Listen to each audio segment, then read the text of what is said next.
All right, what's good, y'all? You are live with Grown Man Bars, episode 84. I think it's episode 84. I don't know. I don't really keep up with these things. Wait a minute. It is 84. There we go. So we back with episode 84. Good to have y'all up in here, man. Let's get a little bit of music playing from some MIDI Mark Productions going. Let the incense burn on both ends. Yeah, that's right. Gotta wait on people to log in anyway.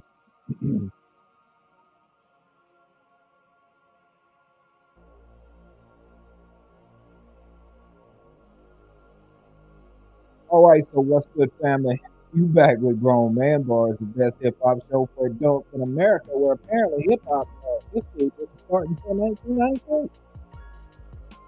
While you're here, pretend like you're Cheryl Miller, and the like and subscribe buttons keep saying that Caitlin Clark is the best women's basketball player ever, and kick ass. We are also live everywhere you get your podcasts.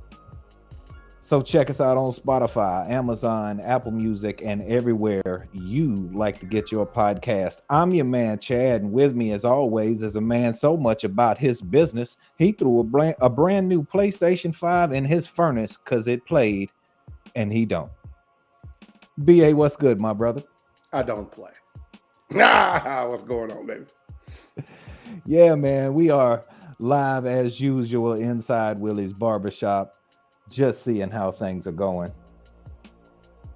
And so I want to start off with the first thing that I thought about, because everybody's seen this. So it is the Hot 97 list. They released Hot 97 released what they said was the NYC Mount Rushmore. I think that just the first thing I want to explain about Mount Rushmore, because a lot of people are doing Mount Rushmores, and we'll be doing one shortly, at least one. But Mount Rushmore, okay, so real quick, I don't remember all four presidents who were on Mount Rushmore, but Mount Rushmore is not the four MVP presidents. It was not. It was not like our four favorite presidents or the four best presidents.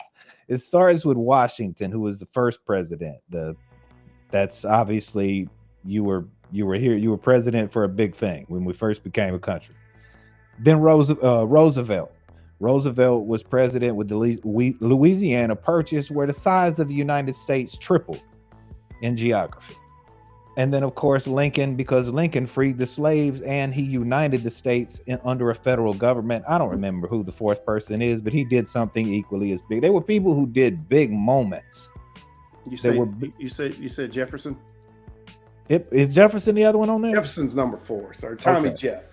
Yeah, so he wrote the Constitution. No, sorry. Tommy Jeff did the Louisiana Purchase.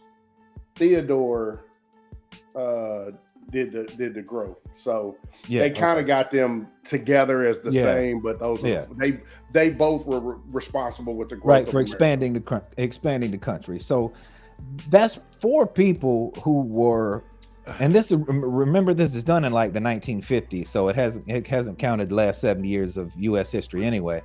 But these are four people who they did like humongous things in the culture. They moved the culture to a different level. The way I say it, if you want to relate it to sports, we're talking about people like Wilt Chamberlain, like Michael Jordan, Deion Sanders, Lawrence Taylor, guys who, when they came out, they changed the way the game was played. Randy Moss, another person. You know, you had to change your the way they used to run defenses. That changed when Randy Moss came out, and that's what we're talking about with who goes on a Mount Rushmore. Like this, if you were to say like who were the four best rappers since 1993, I still think they're missing one. I still think this ain't it. Like in New York, like I still think this ain't it, but closer, I guess, right? Yeah. What were your thoughts on it, B? So, you know, I've always said, and you know, we've had the conversation about the GOAT situation a lot, and I stay away from the Mount Rushmores and the greatest of all times.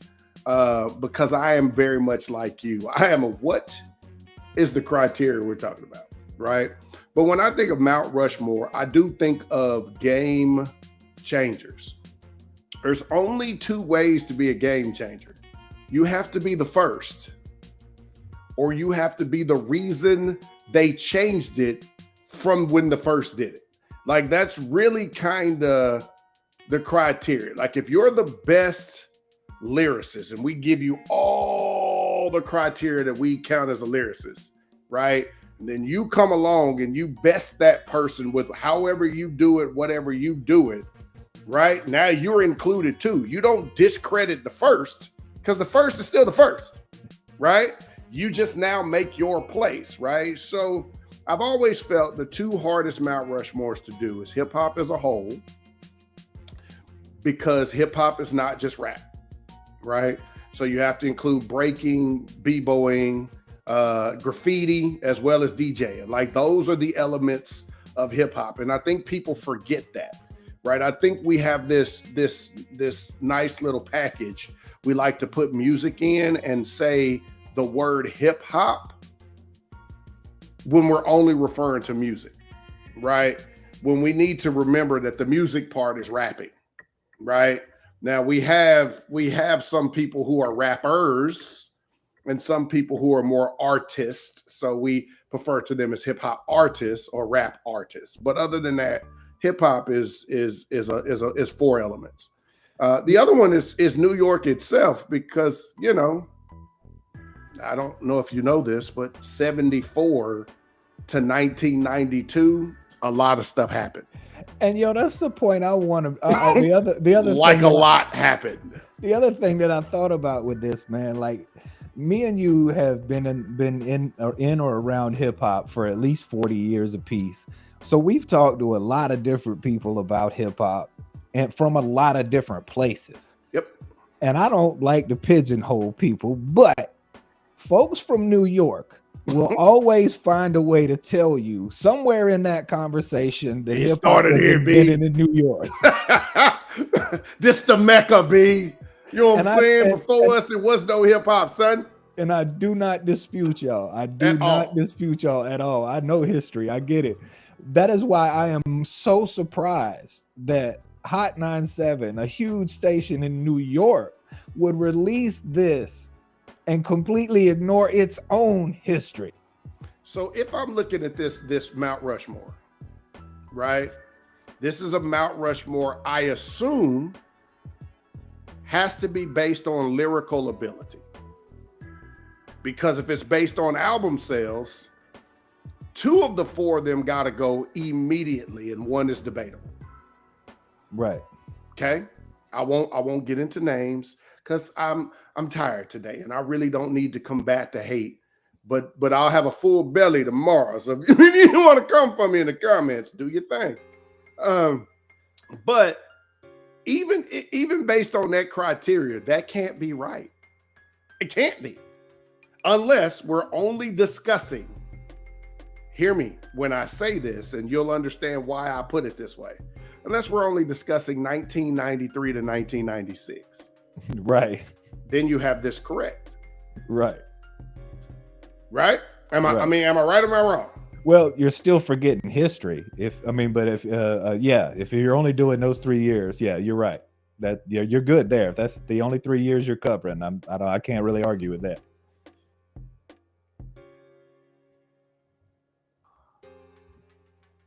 All right, so I'm gonna move it. Well, while we're still here on this conversation, B, I want to talk. You mentioned the GOAT, and I was talking to a friend of mine today about the whole GOAT conversation, and I said I'm ready to kind of have it on this show at some point with us, because here's the point I want to make about the GOAT. Look, when we pick ours, if we do that on a show, or if there's ever any organization that names a GOAT, look, if they do it accurately, it is not that name is not going to be a name that you think it's going to be. Because right. So if we have like the criteria that we're going to use when we get to the 2010 class, if you have the criteria of say 6 criteria, and you do a top 5 of the rappers that are each of those criteria, that list is not going to be the same top 5. In fact, there are going to be very few names that are actually in all. fives. There'll be, I'd argue to say there'll probably be less than 3 topics that have multiple names in it. Right. So what you're going to be, what the GOAT is going to be the person who ranks the highest in all those categories. So it is not going to be it's going to be who I think it is. I think because I already know I think it's LL. You and I have had this conversation, or Q maybe, or Q. He's the only other one I think about. But yeah, we'll do that. That's a different day. Yeah. But this all rolls in together because we'll go right to this 2010 class, man. And the first thing I want to say about this 2010 class is this class is this generation's class like we had in 93 and 94. Okay, let's talk about it. I'm not saying that they're the same, so I'm not putting them together, but I'm saying this is their version of it. Yeah, like I've said before, when you look at classes, like, you know, the easiest thing to refer to is draft classes, right? Now, everybody, you know, we have NFL fans here and baseball fans, and nobody could tell me, only old heads really could tell me, like, what's the greatest baseball classes, right? But when you start talking about the NBA, there are a few classes that stick out to you, right? 84, 92, 96, right? Like this might be the 1996 version of the NBA, right? And I know we're going to push into this more, but I like to just take the knife and just lean into the wound a little bit, stick my finger in there and just right. But this is also the class. YouTube, man. Oh, my fault. Take my finger and lean into the wound a little bit. Right, push on the pain button. But this is also the class that laid claim to the big three terminology, right? This came from this class. And the funny thing about the argument there is this class is its own reason why it can't, those big three can't be the big three. The argument is within this class. Yeah, and there's a couple arguments. There's too many of y'all to be a big three. Right. And there's a couple arguments, and I'm going to say this legitimately. If you're speaking criteria, this show knows how we feel about KRIT, right? But if you're speaking criteria, Nikki has an argument for those people who say they're the big three, depending on the criteria that you're using, right? Because outside of one of them, now two because of the last two albums, but outside of 1, 2, no one's outsold Nikki on this list. No. Right? Nobody's had more number ones outside of those two than Nikki. Impact is debatable amount amongst all three of them. And then you start to get down to rhyme scheme, pen game, and you've got arguments from a lot. I mean, I know we don't show him a lot of love on this show, but once upon a time, Meek had an argument. Pusha had an argument. ASAP had an argument. Mac Miller had an argument, right? So a lot of people in this class had an argument for having that claim to one of those three spots, which make it hilarious because even the big three are not sure who the big three should be. That's hilarious to me. And it's their class's fault. Sorry, right. you came up with a rough and tumble class. Yeah. Also, let me be the first to say, I was on Twitter, looking up hip hop news and whatever, and I seen a video today for some young heads that talked bad about my brand of drink. So let me make sure I flash it for the screen, even though we don't get no money. This ain't no advertising. But I got Pepsi in the fridge. You know who you are. And I got a fish tank. No, I don't. But if I did, so what? Talk bad. They say only old people drink Pepsi and got fish tanks in their house. Hey, This is hip hop for the old heads. You see how I changed my name today. It was no longer Hood Vet. You see what I put the dash in. Old head. I'm into that. Yeah. Getting old is earned. You get on up here. Get on up here, young pup. See how it is. Get you some of this. Get you some of this here. Live some life a little bit. Live some life. We walking uphill, brother. You still on the downhill stroke. Yeah, we on the uphill side. Hey, so let me give y'all the criteria real quick, because we're going to try to, like, I don't know if we'll necessarily rank the whole thing in order, but the way we looked at them, so you have our criteria. We used the same criteria that Billboard did for their little list. For their little list. So we did body of work / achievements, singles, certifications, awards, that kind of thing. Cultural impact, influence, how the artist work fostered the generation's evolution, longevity, lyrics, and flow. And by lyrics, we mean storytelling skill. Flow, we mean vocal prowess. Their delivery status. Yes. So we'll go right back to the list for you. I think I want to start, if you're okay with it, I want to start with Nikki, just because I think she's the easiest one to cover. No, let's get into it. Nikki had that era there where, like, Nikki was competing with the male rappers like no problem. Like, easy. She was right up there, shoulder to shoulder with them. She had a long run of that. She had the look. You know, she had the island influence. Yeah. She had a little bit of everything. That she brought something a little bit new. So yeah, I give her plenty of credit for what she was able to do. I'm not the biggest Nikki fan necessarily. Excuse me.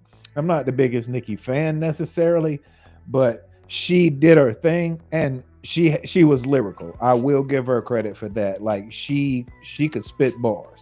Yeah, she reminds me of, and I don't want the comparison to be exact because it isn't. She reminds me of a little mixture of Kim and Foxy. Yeah, that makes sense. Right? Not one or the other, but a nice little mixture, right? She writes more like Foxy, but she delivers, and when I don't mean how she says it, I mean how her mannerisms. She delivers more like Kim, if that makes sense. Mm-hmm. The other thing I'll say about Nikki is Nikki had something that most of these people don't have or didn't have for as early in their career as she did, right? Nikki had that them Barbies, man.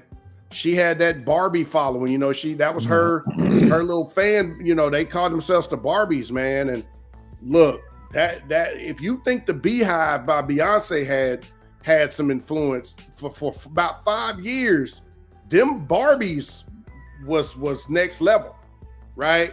And so when you talk about influence, you talk about pushing the culture forward.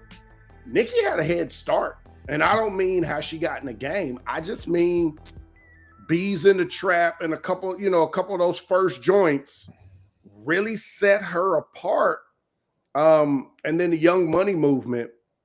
I think Nikki was just as big, if not the biggest part of the Young Money movement. Right now, I know who else came out of that movement, and he's on this list as well. But he was kind of like the hook man, you know, with some good bars. But she was actually delivering on projects. So if you look at the criteria, she's got the body of work. Definitely. Sorry, she's got the impact. You just talked about the impact. Yeah. She's got the lyrics. I don't know how good of a storyteller she is. I don't know. I don't know that I'd rank her above more than average on storytelling. I wouldn't knock her for it, but I don't know. I'd rank her more than average on. Right. That. I wouldn't title her a storyteller. Right. But the flow she's got. She's got the flow. The only thing that I would question is the longevity. Yeah, she had a when lull. When it comes to greatness, we're talking about greatness. She had a lull. I want to say maybe the third project didn't do the numbers. Then of course the situation with Cash Money, Young Money, everybody was kind of out on their own for a while, and while Drake didn't suffer, right? I feel like Nikki, Tyga, I feel like, Mac Man, I felt like a couple of the others suffered when Young Money kind of sputtered, right? When the Young Money motion kind of slowed itself down. And I figured she's like I compare her situation to Mia X's, right? Yeah. Mia had all the traction in the world when No Limit had all the traction in the world. And then when that thing kind of slowed down, she kind of got lost in the shuffle, right? So I know she's had, a project that was released not too long ago. To be honest, I think I may have heard 1 or 2 tracks off of it. Not really a lot from it as far as for me. So yeah, I see where the longevity is. That's tough. In our game, we give you grace, right? If you didn't have a project out in, 2 years, maybe 3 years, we'd be like, oh yeah, he in the lab, she in the lab, finna give us a banger, right? Now you ain't got a project out in 18 minutes. You in trouble, brother. It's finna be something. What? Man, she came out with that on Thursday, baby. It's Tuesday now. That's old. That's old. It's 3:30 already. Yeah.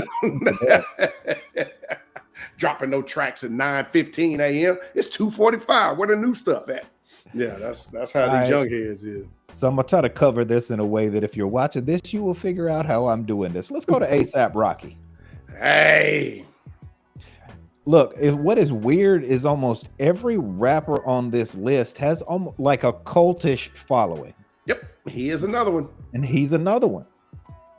A$AP Rocky, he gets to be everywhere. I hear his name everywhere. Like his marketing, social media marketing, that is what I will give him credit for. He manages to get his name everywhere, and I got to give you credit for that. I don't know as much about his music. I'll be honest. It's not really my thing from what I've heard, just not my style. But what I do is I give credit to people who build huge audiences. Because whether or not I give you the hits on the lyrics and the flow, somebody else is doing it. And they're doing it a lot. Because you got a ton of people behind you. How you feel about A$AP? Yeah, man, I'm kind of exactly right there with you with Sap, to be honest. To say I expected his career to go in the area kind of like Meek Mill's did, maybe a little more. I did. I expected him to have a lot more push from the music side, not just the fan base. Like the crazy thing about this list, in my opinion, with the exception of 2 people, everybody's freshman project was fire. Right now, these 2 people I speak of, their freshman project was good. Their sophomore project was just so much better, right? So, but their freshman projects were fire. And A$AP, again, he set a tone with that first project that the trajectory was I call it bifocal, baby, because you needed bifocals to see it, because it was out there, right? He was on his way out there, and to say the brother rested on his laurels may be a little strong. But I'm not hating a dude who turned all that in to just be a daddy and just be cool, you know what I'm saying, and right. and live life, right? Right. He did his thing. He got out there a couple years, I want to say maybe 5 to 7, where he was constant. And then he kind of, grew up. And sometimes rap doesn't forgive you from growing up, right? Yeah. Because it's not that you quit something. It's you graduate from it. Right. Your dreams change, things change. And the only reason why I say rap doesn't forgive you for growing up, and I'll use this loosely in jest, but I remember the 7 days hip hop killed Jay-Z when he said he was retiring. Like, I remember how social media killed that dude, man, for like 7 days because he was like, I'm gonna retire. They was like, rappers retire? Like, where is that at? I thought you just stopped rapping. You ain't made an album in 3 years. We thought you was already retired. Like, they killed that dude, man. But like, nah, you man, recording it, you recording every day, and you gonna stop doing that now? That's what you're saying. But you know, Rock was another one, man. I really enjoyed that first project, but I was like you. After kind of the first project, it was hit or miss for me after that with the music. Never really, you know, felt like I was a diehard, you know, Rocky fan. And then I'm not even gonna lie, the whole ASAP movement. Yeah. They super saturated it. Yeah, I mean, outside of Ferg, I really didn't feel nobody else, really. They super saturated it. Yeah, it was a lot of them. And, you remember, God, I want to say 05 maybe, 05 to like 09, when we had 277 littles.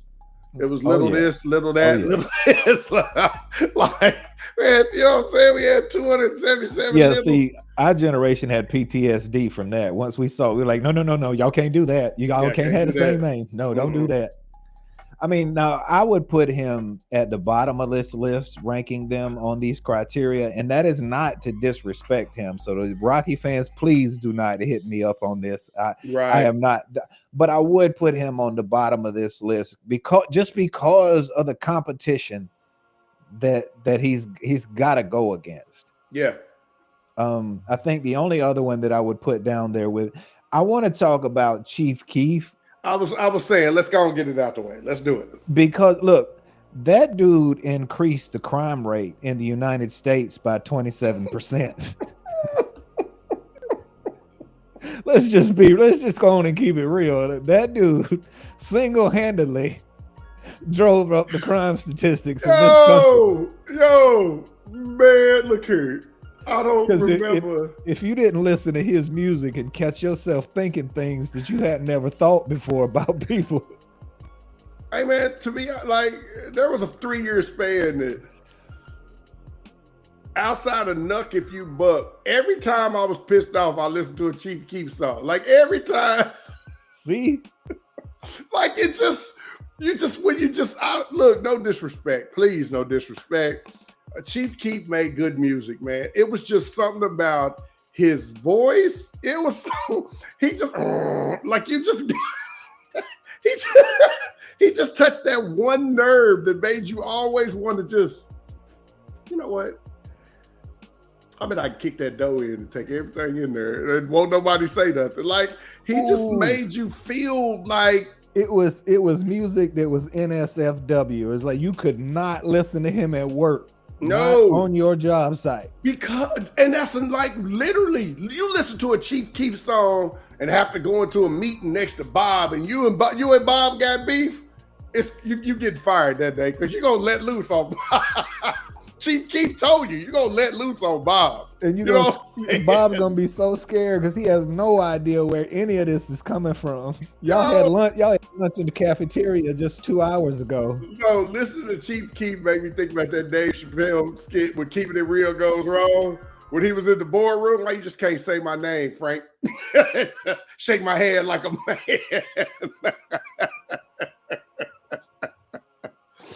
So Chief Keef, man. I still put Keef in the bottom of this list, but I would put him. Class. It's a tough class, but I put him above ASAP, and I put him above the next guy, Waka, on the criteria. Waka, and I don't want to spend too much time on Waka because I kind of Waka to me is the middle of ASAP and Chief, right? He's like the middle of that. But Grove Street, because it's something to say about a hood anthem, right? Having a hood anthem is something that hip hop will let you live for decades on, right? good or bad, like whoop, there it is. Like having a hood anthem, come on, ride that train, whatever it was, having a hood anthem will let you live, bro. And when I tell you to this day, how do you think Cash Money sold millions of records in their first couple of years? Because that is all they produced. Man, and to this, Hawkman 4 said Waka at the very bottom. Yo, come on, Hawkman at the very bottom, yo, come on. Man. You say, hey, you didn't just say the bottom either. Not like you last, you very last. So like you very last. Look, no, hey, and to be honest with this list, that's not a hard argument to accept at all, right? But on his behalf, Grove Street was huge, and I watched that dude on many a show, on many a tour. Like that dude is kind of like ASAP in a situation where Waka could not do anything for years, right? And then go to a bash at the beach or something like that just to perform Grove Street, right? And people will bring him out and let him do it. And it's a hit. He's like the Mark Morrison of hip hop, the Return of the Mac dude, because you can listen to This Is How We Do It and Return of the Mac at any time, and they will jump off. And that's how Grove Street is. It'll still jump off. I swear, somewhere every woman over 40, when you said Mark Morrison, every woman over 40 every woman over 40 just went. Return of the Mac, baby. All right, so now we'll get to the part of the list that I really wanted to get to. No disrespect to the other, because like I said, there's no bad rapper on this list. No, not at all. There is no bad rapper on this list. But next up, this is the one he's the toughest one for me, man. This is the toughest one for me to judge how I really feel about is Meek Mill. I knew you was gonna say Meek. I knew you. It is. I feel like what did Cedric say about Luther's Jerry Curl, man? How I just feel like quite get it didn't quite like that's how Meek Mill's music is for me, man. Like it doesn't quite come together like I want it to. And I know he's had a lot of trouble in the past and a lot of sounds like a lot of unwarranted trouble. He's had a lot of run-ins, and I know that affects artistry, having to deal with that kind of thing in your life. So you get complete credit for that, and I want to like him. Like I don't think he's a bad rapper. I'm not trying to say that. I'm just saying there's something about his sound that doesn't get quite complete for me. Yeah, like when I look at Meek, I try to look at him in two different lights. Now it's hard to say this because most of his career has been with MMG. Right. But I try to think about the things that got him on Tupac back, right? A couple of the freestyles that got him on and Nightmares and man. Meek had one album that was the next coming of this class, I thought. Right. And then again, you've heard me say it before, life be lifing, right? Mm-hmm. And it happened to him. And I don't really think he recovered, right? I think the last real upward trajectory, and I'm not sure the album it was on, but he did the song Amen, right? And that was the upward trajectory that I thought his career would be on. Do I think MMG hurt Meek Mill? Yeah, because I feel like he had some great opportunities. I didn't think he fit with them. Well, I just felt like he had some opportunities to do some things outside of MMG, and he really stuck to that script. Where Ace Hood did a few things away, Wale did a project away, right? Staley did a couple projects away. Pill, Like, and again, they weren't huge projects, but they were enough to establish your identity outside the group, right? I feel when you're in a group, the best thing you can do is have a group identity, and then as a rapper, you still have to have an individual identity, right? Like we talk about the Locks a lot, right? But Jada, Styles, Sheik, they are also three individuals who do three totally different things, right? Even as far back as EPMD or Run DMC, like everybody knew DMC for this, everybody knew Run for this, but together they were this. And I just felt like he never really established himself outside of MMG, and he was very stagnant in his growth, which I feel like that hurt him in this class. I feel like everybody else grew, but he didn't really grow. I didn't rank these, obviously, but I think where he is about right where he should be in this list, like right in the middle. Right in the middle. Yeah, absolutely. Yeah. Middle of the road, nothing wrong with that. Middle of the road in this class is about where it is.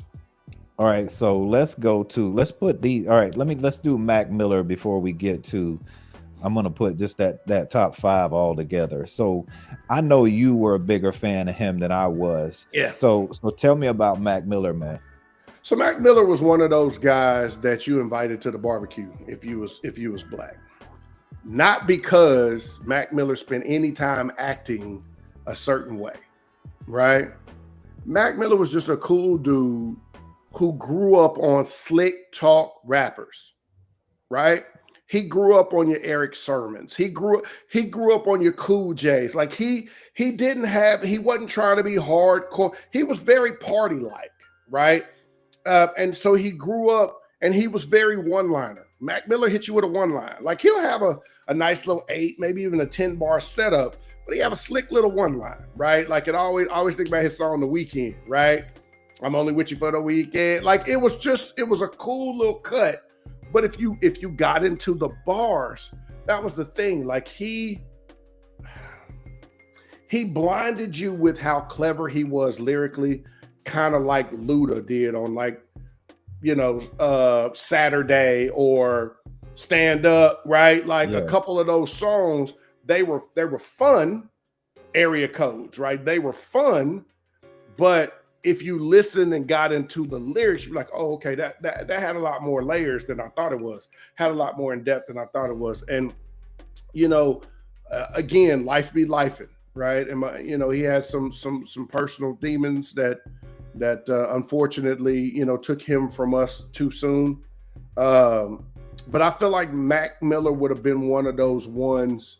He wouldn't have been, in a GOAT conversation or whatever, but I think longevity, he would have always given you a nice little 1 or 2 radio cuts, and he too would have been touring for the next 15 years easily. Somebody that could have carved a niche, not necessarily being like top line, but could have carved a nice little niche for themselves. Yeah, and anybody would have brought him on tour with him because again, he had a freaking huge following, right? All of these guys do. I mean, and Mac Miller was the epitome of a crossover artist, which was funny because Black people gravitated to Mac way before the white audience did, right? And when the white audience caught on, it helped him get even bigger, as far as album sales or whatever.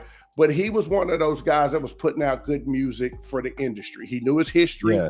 He didn't, he wasn't in it just for the money. He was in it for the music. And that's why his loss, I believe, hurts. Yeah, I don't think he would have made the white rappers mouth. Hawkman is on it today. You hear me? Hawkman 4 is on fire today.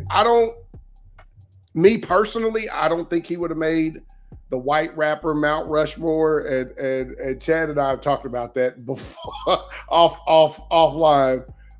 Because I believe a couple old school dudes have a spot on there, which would really only leave one arguable spot. So I'm not sure he would have made it, but I do believe if you were narrowing it down from 6 and trying to make it 4, he's at least in the conversation.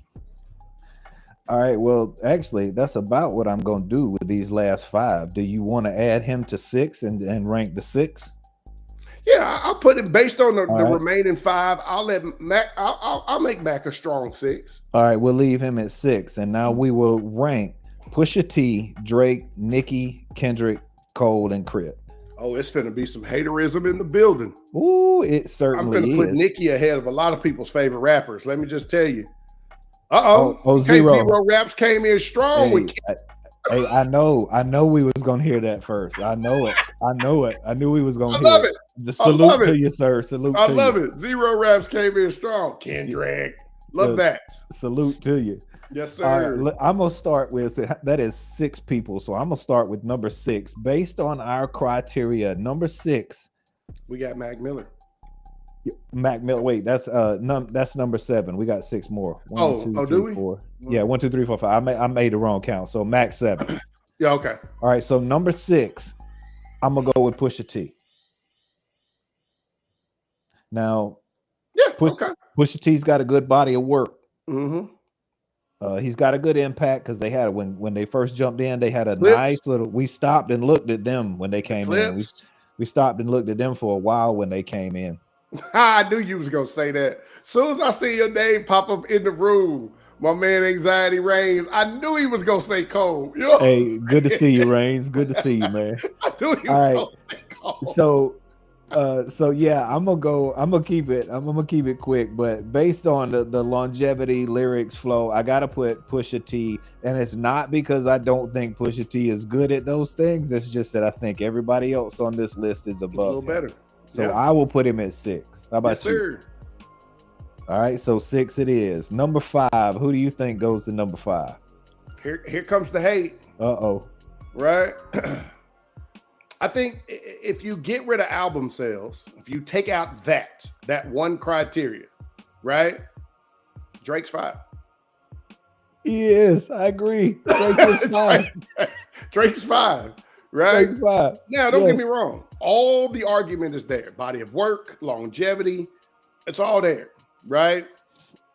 But I believe, and I say this strongly, and I'm going to actually say this again when we get to somebody else. I believe Drake's last 2 projects were forced. And when I say forced, I believe he just put out music to have music out. I don't think he really gave us projects like he gave us in his first 4 projects. Now, that's just my personal opinion, right? Yeah. I believe Take Care is Drake's best album, period. But my favorite Drake album is the first one, the one that got him to this class. You want me to give you the year, Hawkman, when Grinding came out? Because I can, but 95, I think. No, Grinding was that like 02? Oh no, I'm sorry, 03, I think. Yeah, he's been out a while, no doubt. The longevity, I definitely give him. 2002, hey, I was right. Is it 02? Yeah. Yeah. Yeah, he's definitely been out a while. But no you understand, like there. we're this is Pusha as a solo, not the Clips, because they had 2 nice little projects that got us, that got him really out there on the map. But it was when he decided to go solo, I feel like people really took and start paying attention to him. All right, so what we got left? We got Drake at 5. Number 4, I'm gonna go Cole at 4.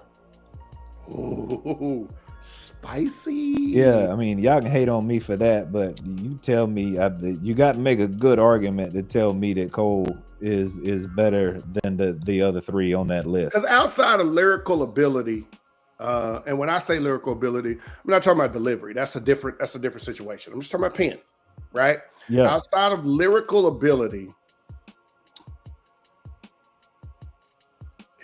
what's the album with Apparently on it? Was that his second project or his third one?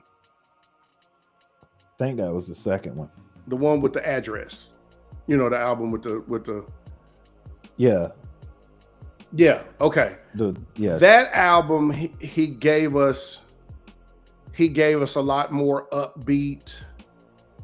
I won't necessarily say some radio play, but he gave us a lot more he gave us more friendly production, so he wasn't so bar heavy to really help his his case for getting to the masses. Reigns, look here, brother. I'm not arguing the lyrics. We like I said, lyrical, that pen game. I would rank him solidly 1 or 2 of the pen game. Period.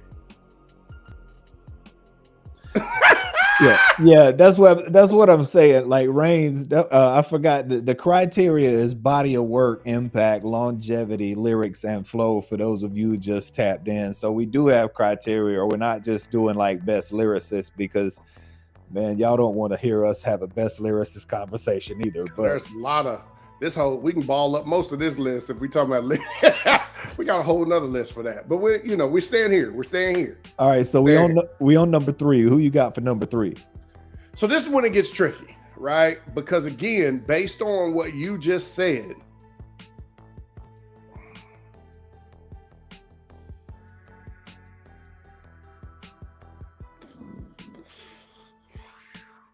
Three is tricky. I'd have to go only because I give another artist credit for his mixtapes. I'd have to go 3 with Nikki. I'd have to put Nikki at 3. Yeah, so would I. I'd have to go Nikki at 3 because I feel like she checks off every box, but that lull, she has to take a hit on longevity, right? I think, to be honest, Nikki had the biggest impact of anybody on this list, to be honest, out the gate. I think that's probably true, yeah. Yeah, out the gate. Now, of course, 10 years in, 15 years in, it's a different conversation, right?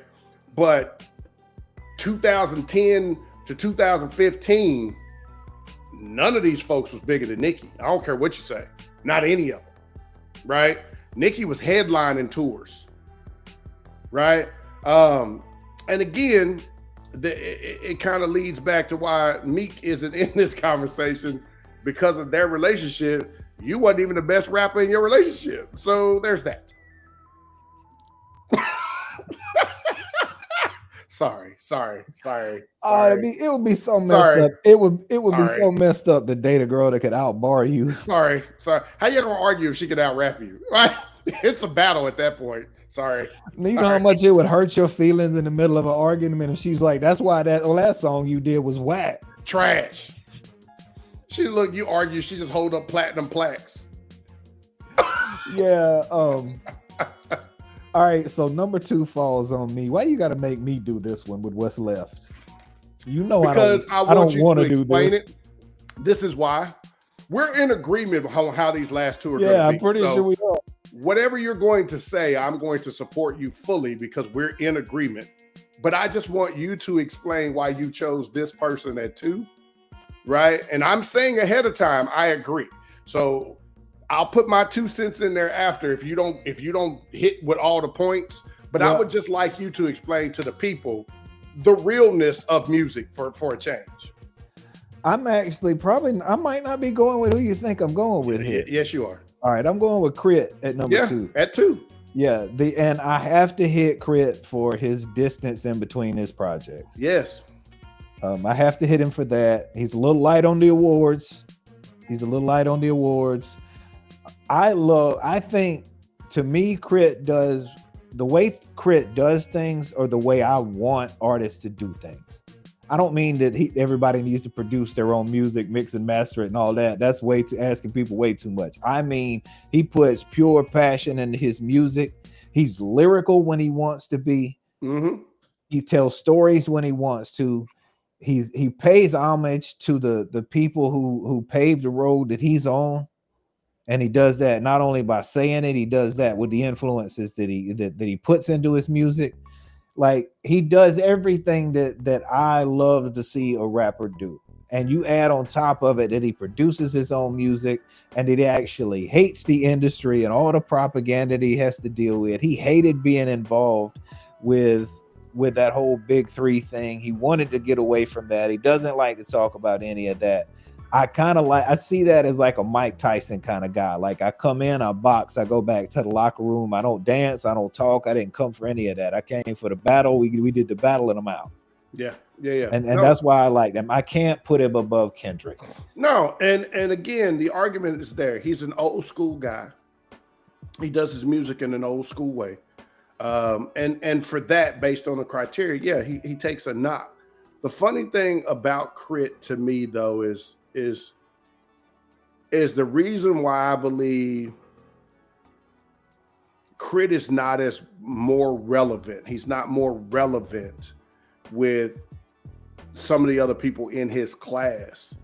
Is he's unbothered, right? KRIT he doesn't give a damn. He's not on anybody else's timetable for what he's done. Now he does something that none of the rest of them do, right? And that's complete 100% album making from start to finish, production, editing, the whole nine. And because of that, he's not in a rush, right? He does his thing at a level and a time frame that okay, boom, I feel like it's done. Here y'all are, enjoy it, right? Mm-hmm. He's very Ric Flair-ish, it or you don't. He said that like in that song in the Mount Olympus that you and I have been talking about all week. And that I loved it when he said that all of this is propaganda, that God could come down and say he's the best, my favorite, y'all should listen. I'm gonna keep him when I destroy this with a heat wave and build a whole nother other culture. And he said, no, still wouldn't care. Yep. But that's it. So, and yes, that makes number one the obvious. Let's see, who was it? Zero Raps. You were right. You jumped in immediately with Kendrick, of course. That's why I started laughing. I was like, he said it big, right? Like I mean, Kendrick's number one in this class for me. Yeah, he checks all the boxes. Yeah. But he's number one in this class for me for one word and one word only. Right? Kendrick creates competition. Unlike most people who make beef or have beef, for him, and yeah, I'm not going to get into the recent thing with him and Drake, but prior to that, right? If you go back to Control, if you go back to any other song, if you go back to his BET, his cipher on BET, Kendrick believes that hip hop was at its best when we definitively tried to defend who's the best rapper, right? Yeah. And I am of the mindset, because I am of that class. I am of the class of people who your crew went to. You didn't wait on people. You didn't catch them on a show or a talent show. Yeah, y'all did that.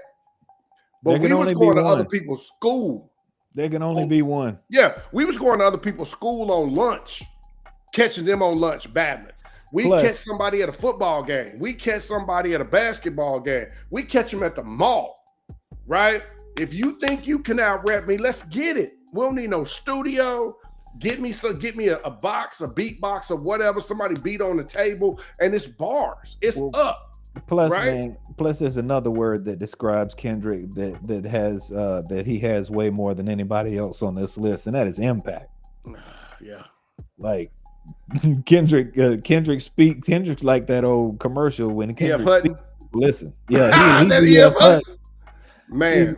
K.Hut. And if there was anything to solidify his spot, was it not the Super Bowl?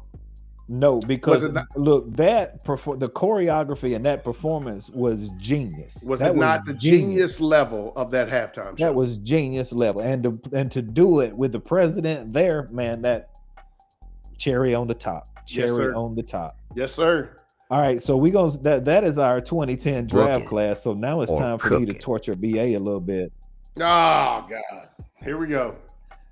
It's a little game we like to play, book it or cook it. I'm gonna give BA 5 statements, and he's gonna decide whether he wants to book those if he likes them or cook them if he doesn't.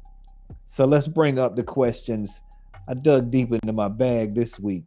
Number 5. First off, BA, book it or cook it. Hip hop history is being erased by the new generation.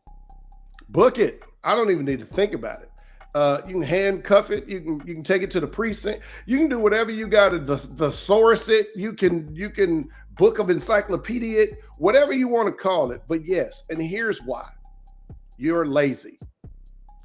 You're lazy and you believe everything starts with you. Now, if this ain't about you, and your name, as a rapper would say, if your name ain't Jermaine, don't take it personal.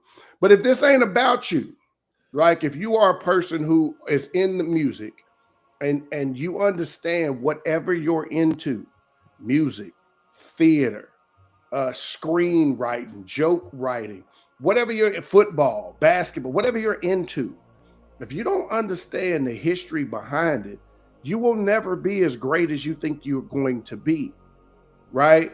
Because every 30 years, everything repeats itself. Everything, right? There may never be another Rakim, but now in our 30-year time frame, we have artists that remind us of a Rakim. We have artists that may remind us of a Chuck D. We have artists that, so it may not be exactly the same, but if you don't understand what all of those people went through to get you to where you go through, right? Then you're not going to do what you need to do with your gift for somebody 30 years from now to be able to do what they need to do with their gift. So definitely book it. Book it or cook it. Streaming makes it difficult for us to know who the best-selling artists are. Book it. What is a stream?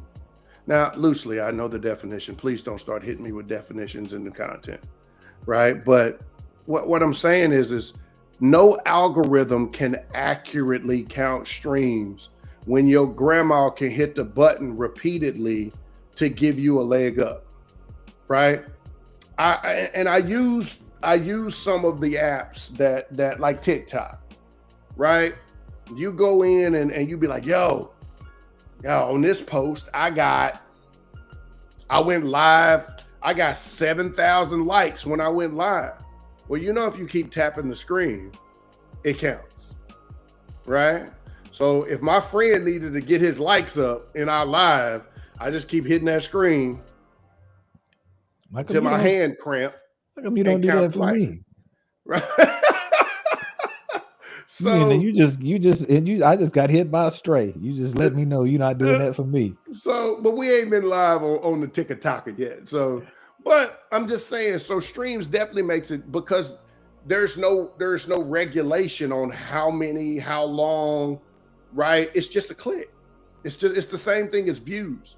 Like a view counts as long as you've seen it 15 seconds. It could be a 2-hour video. 15 seconds, it counts as a view.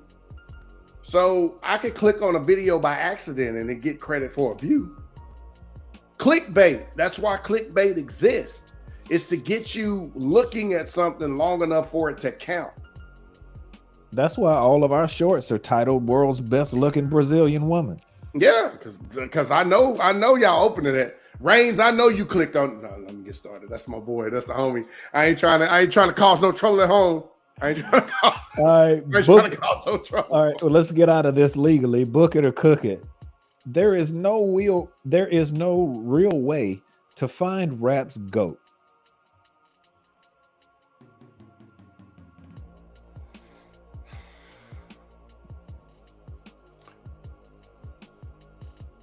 Book it. Because I feel like each era needs its own criteria, right? I feel like as the eras progress and music changes, there are so many subgenres in hip hop now. And I feel like there should be a couple more, to be honest. It changes, it moves the needle, right?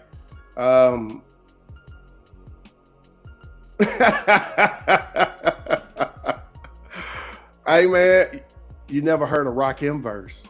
Oh my goodness gracious, sir! Man, if I could, I need you to type this. I need you to type this in your thing. My melody,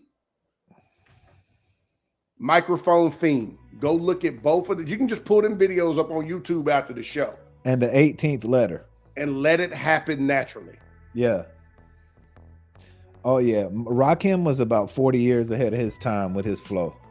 Arguably, people say about Rakim that you could take his second album, you could take the song Microphone Fiend, take the word from Microphone Fiend, and put it on any beat in any decade, and it would still be one of the best songs ever written. His style still does not sound dated. Nah, and he's older than us, and we're pretty old. Yeah. All right, so book it or cook it. The 2010s was the best decade in rap. Cook it. I can never say that. I can never say that. Just like Jordan will never tell you there's a class that was better than the 84 class, right? I can never say that. And I will never say that. I won't say what class I believe was the best, but it wasn't a 2010. Yeah, no doubt, man. All right. Book it or cook it. Kool G Rap is a legend and needs his flowers. Super, super duper book it. All right. And for anybody listening to this show, if you don't know who Kool G Rap is, he has a lisp, and that's okay because it actually makes what he says even better because he really punches in on words. But if you don't know who Kool G Rap is, Road to the Riches is something, it is what I call an autobiography of real rap. You need to get into Road to the Riches. And if you just want to hear bars, go search a song by Marley Marl called The Symphony, and you will hear 4 of the best MCs from 1986 that you've ever heard ever. All right. That is it for Book It or Cook It. Nice and a nice one. So we'll do this. We'll run through. We'll do a couple of these here that we were going to do because we looked at sophomore albums, and sophomore album, they call it the sophomore slump, and it happens in pretty much every industry I can think of. No matter what work you're doing, that you hit that second year is murder. You hit that second year, like your first year in, you got to learn everything. You started going good. Now you have to prove, can you stay here? And that second year slump has killed a lot of rappers who got shelved on a 3-album deal. Didn't make it, man. Couldn't make it to that third one. Yeah, it hurt your soul. It did because they put you on the shelf. So, BA, I'll let you start off. What's the first one you want to start with?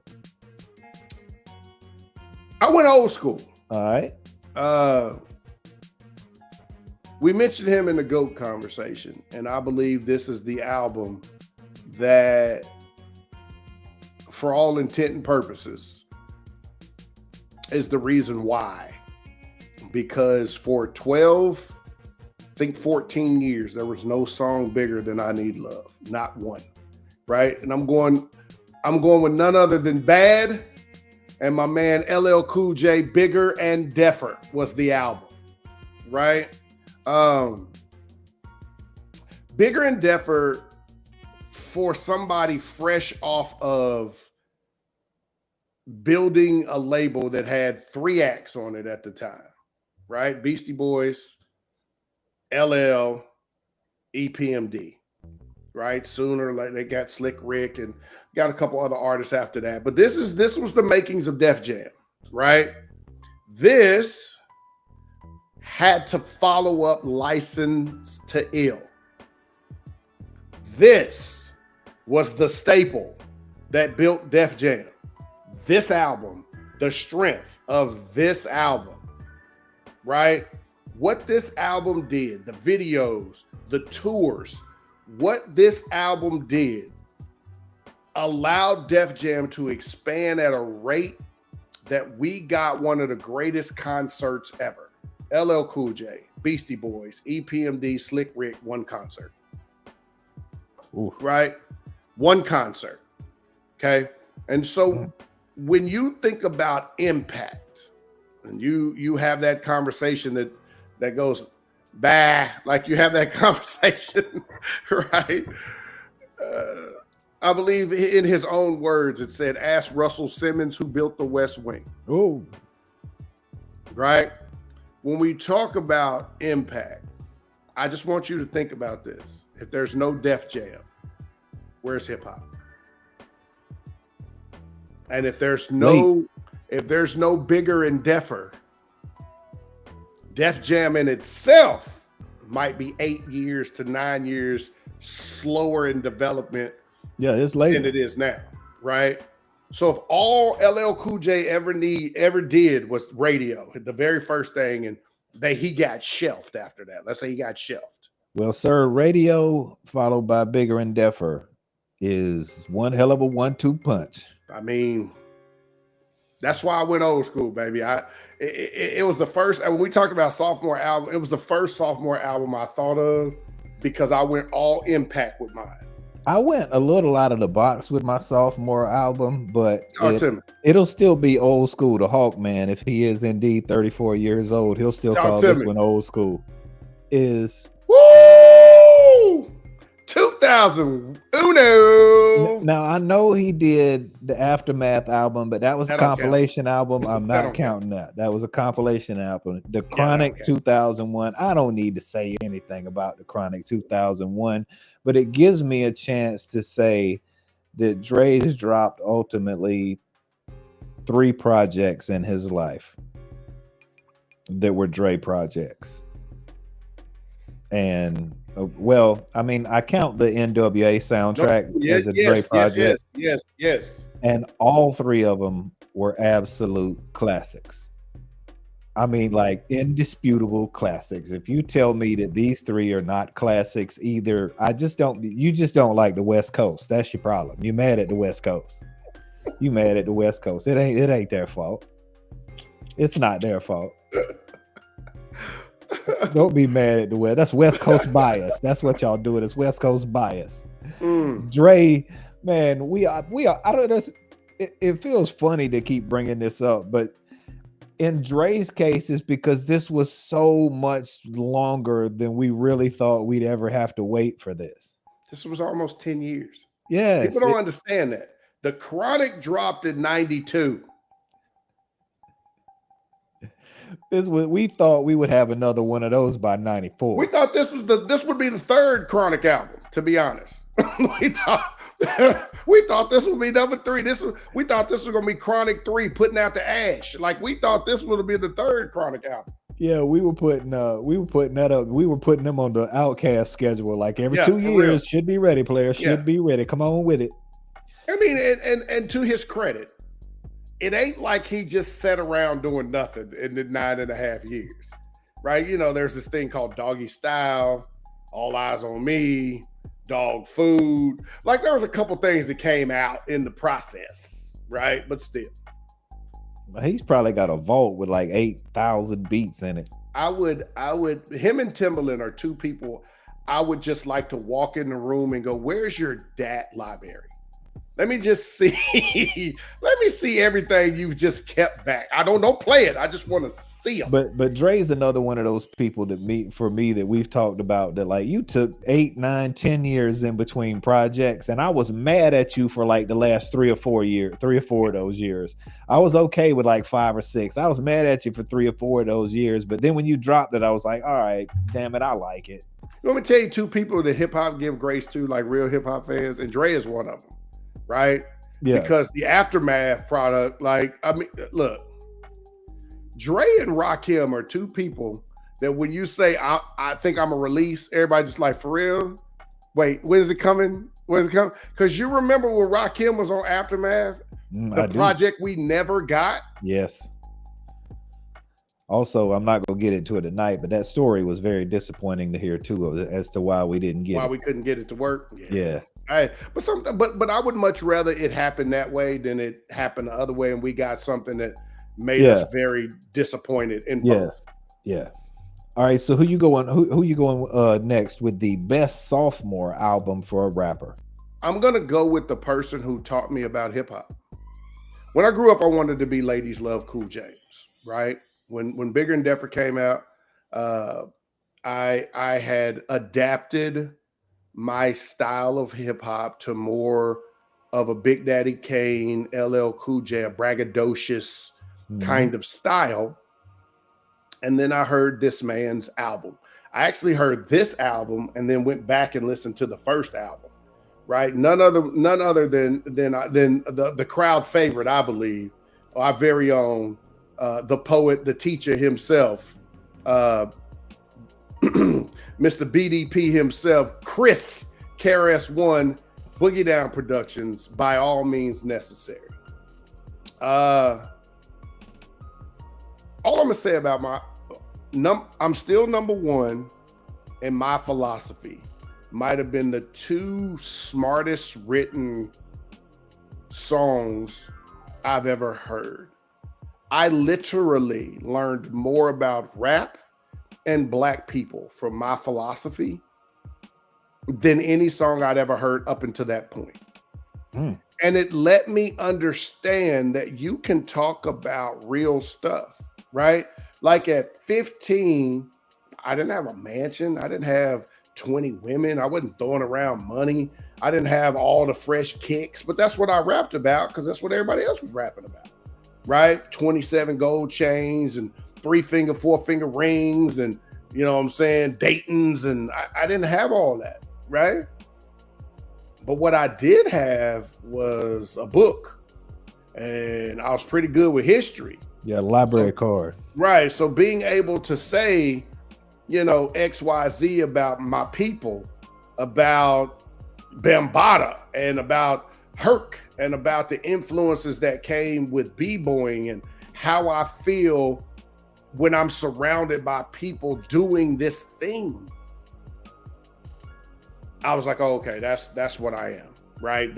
I'm more that than the other, right? And so I kind of morphed into that, man. But he's got a thing at the end of that album. It's a little poem. It's called By All Means Necessary. If you've never heard the album, just go listen to that part. And he talks about how we're going to advance, not just as a people, but how we're going to advance in the industry, in hip hop. And it isn't a request. It's a thing, just like Malcolm said.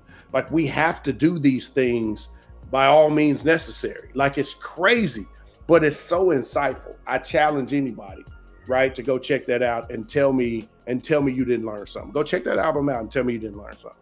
Part-Time Suckers was pretty good too. Woo! Just the Part-Time Sucker. And to cheat when he did the reggae joint with Teacher. Yeah. Come to the teacher. Come instead. Come to the teacher. Come. Yeah, he could. What? Yeah. Yeah. All right. So I got one more for you, and if Hawkman's still around with us, he might enjoy this one because I stayed new for this one.